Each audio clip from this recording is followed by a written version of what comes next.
Philly ends up winning this game 28-22. This is a funny game, right? Because it looked like, Saquon Barkley, he's running in the end zone. There it is. The game's over. And then, like our boss, Chris Collins, said on the broadcast, hold on a second. This game was supposed to be over 4 minutes ago. And now all of a sudden, we're coming down to the wire here. Let's look at the top 5 graded players for each team, the initial grades that we have here right after the game. On Philadelphia's side of things, holy cow, their offense guard, Landon Dickerson, a 94.5 initial grade. Jalen Carter, just an absolute game wrecker. One of the reasons why Philadelphia won this game at a 91.3. Running back Saquon Barkley with a 74.1. Linebacker Zach Bond, a 72.6. And linebacker Cooper DeJean with a 72.0. Jalen Hurts in this one, 62.3 overall grade. On the Rams side of things, edge rusher Jared Verse caps off a phenomenal rookie season. I know they lost, so it's not how he wanted things to end, but number one on this list at a 78.4, the highest graded player for the Rams. Offensive tackle Eric Jackson with a 75.6. Edge rusher Michael Hoyt with a 73.4. Wide receiver Puka Nacua with a 73.0. Guard Steve Avila a 71.9. And then quarterback Matthew Stafford with a 55.5 in this game. Stat that told the story. Dalton, what do we got? It is tough, kind of similar to what we just got from the Ravens. It's tough not to think about these 3 fumbles the Rams had in the second half. 2 of them lost. We'll go down through them in order. Matt Stafford on what was arguably the Rams' best drive of the day, maybe before the final 2 drives, was a drive all the way down to the 8-yard line. He goes to hand it off to Kyren Williams. It just slips straight out of his hand. Williams recovers it. They're back at 2nd and goal in the 15, and against this defense in the snow like that, going to be real hard to score a touchdown on 2nd and 15, right? It's I would argue, again, right now it's the best defense in football, especially when it comes up to preventing explosive plays. Then you had the Kyren Williams fumble, which got to me because that's another running back with a ball in his inside arm, and Jalen Carter punched it out. That led to an Eagles field goal in, at the time, what was a 1-point game. Gave the Eagles 3 more points. And then there was a strip sack of Stafford that led to 3 more points for the Eagles that made it 22-15. It's little mistakes like that, even if it's 3 and 4 points at a time. It took 4 points off the board for the Rams. It puts 6 on the board for the Eagles. You eventually get to a 6-point game. You can do all the math however you want to do it. But, again, you can't beat yourself. Mm-hmm. And I know it's tough conditions. And I know you're the team that plays in a dome from L.A. coming into Philly where all of a sudden it just started pouring snow in the second half. You just can't have the turnovers. You can't lose. It's 2-0 in the turnover battle in this game. Yep. The third, that other fumble, like I mentioned, the first one on the Stafford to handoff, cost you 4 points. That straight up in a spot where the Rams in the middle of this game had a ton of momentum, a ton of it, especially going into halftime when Jalen Hurts got sacked and they were still close to field goal range. And Nick Sirianni kind of just decides to run the clock out. I think Sean McVay felt great about being down just 13-10 at halftime. The Rams had a lot of momentum, but these fumbles killed it every single time that they had it in the second half. Yeah, I think the Rams were actually a really good matchup to upset the Philadelphia Eagles in this game. And then I saw what the forecast was like, and I went, oh, yeah, Philly's going to win this game. And that's sort of what it came down to. Now, I don't say any of this to take away what Philadelphia was able to do. Saquon Barkley was a monster. Jalen Carter was a monster. Philly's O-line was still able to do what they needed to do. I felt like there were players along Philadelphia's defense that were very aggressive in this game and big reasons why they were able to come up big, but they played better in the elements. And I think that we have to be able to admit that the elements play a role in how games end if we want to sit here and say, like, oh, yeah, this is playoff football, this is how it goes. This also goes into things. If this game was in a dome, I really feel like the Rams would have won this football game. But a couple of the turnovers there, I think the Kyren Lacy, who is a strong-handed running back, like I don't think it's in his nature to fumble the ball and put the ball on the ground. Now it was a clean punch out. And so again, I don't want to take anything away from the Eagles defenders that were able to punch it out and get on top of it. That's a kudos to them. But like you could tell Matthew Stafford's ball security was not the same. And again, you could sit here and say, well, Philadelphia had to deal with the same thing. They did, and they handled it better. That's what I'm trying to say here. But if this game is played without these elements of snow, I think the Rams were on fire, and I think the Rams were moving the ball easier and in better fashion. And I think that you see that with even the common statistics of 324 passing yards for Matthew Stafford, over 100 rushing yards for Kyren Williams.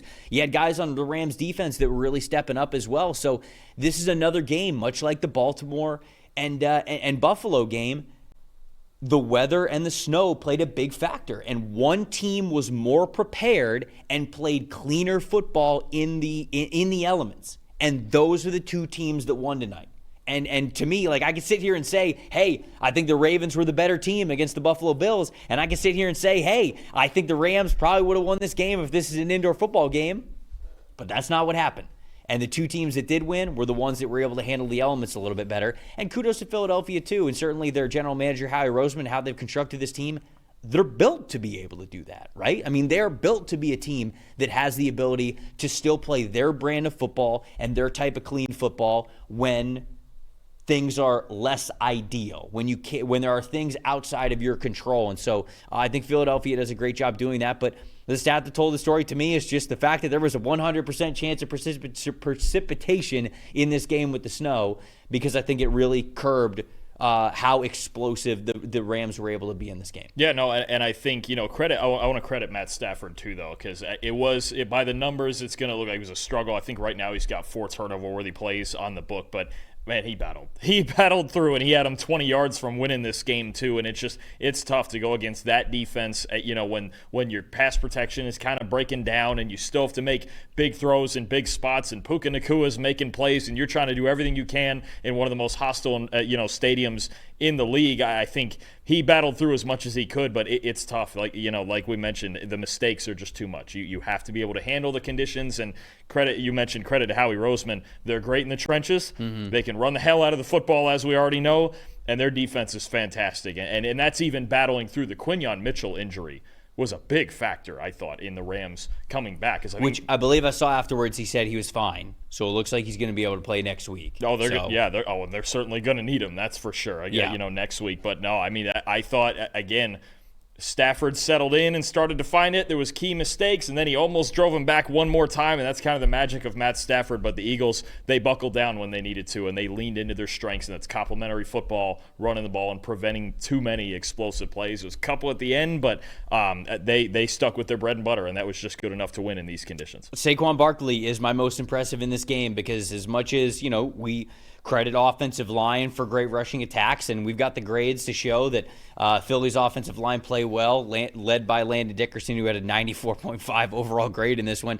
Saquon Barkley, 26 carries, 205 yards, a 7.9 yards per carry average. He had the 2 touchdowns, and he had a long run of 78 yards, and I think that's the one that stands out to me, is like that run is why you signed Saquon Barkley. And of course, like, it's blocked up pretty well. It's not like he had to throw 8 guys off of him to make that run happen, but he was able to see the vision of where the running lane was going to be, put his foot in the ground, fire up field, and he had the athleticism to take it to the house, because there was a chance that one of those defenders, I can't remember exactly who it was, got their arm out, and I can't remember if they were able to hook him a little bit, but he had the strength, he had the speed and that momentum to get by and to score that touchdown that ended up obviously meaning so much and winning the game for them. So shout out to Saquon Barkley. It's been an unbelievable year for him. What an incredible signing. We've talked about this before on this show. Just because Saquon's doing what he's doing in Philadelphia doesn't necessarily mean that the Giants letting him walk was the wrong decision. Very clearly, the Giants were not that kind of a team that was ready to pay a running back like that a lot of money, because the rest of the team wasn't where it needed to be. With the Giants, had maybe won an extra game, maybe 2 if they had Saquon Barkley, just because things play out a little bit differently. They don't have to have the ball in the hands of the quarterback as much, maybe, but what's 2 extra wins going to do for you? Nothing. You've got to be able to build a team a little bit better.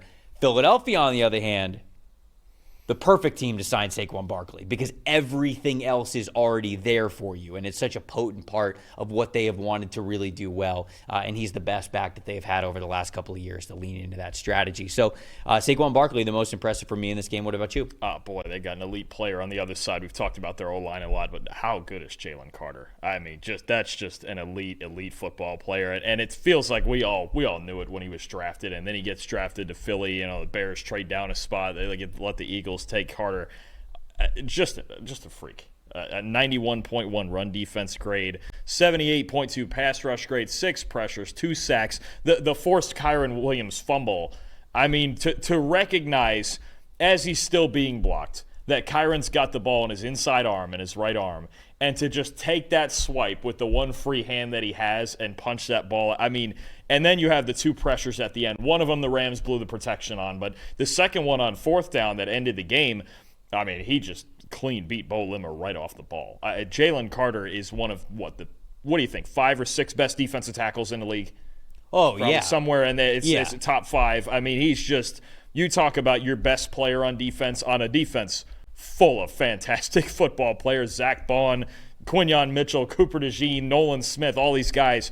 Jalen Carter's the best of all of them, and we're about to watch him be a top 3 to 5 defensive tackle for the next decade. Because, I mean, in a game like this, where, and especially at the end, the last 2 pressures for me, and I know one of them was kind of sort of given to him, the first one, to come up that big in that moment, I mean, that's Aaron Donald type of stuff. The team on the other side saw that for a decade, right? It's just, he's so good, and when your best players like Barkley, like Carter, step up like that, just incredible stuff. And I'm just gonna flip it over to the most disappointing. Just the Rams, they had to pass protect. They had to be better against Carter and those guys inside. You know, when you talk about Milton Williams and Moro Ajomo and guys like that inside, Kevin Dotson allowed 4 pressures. He had a pass protection grade in the 30s.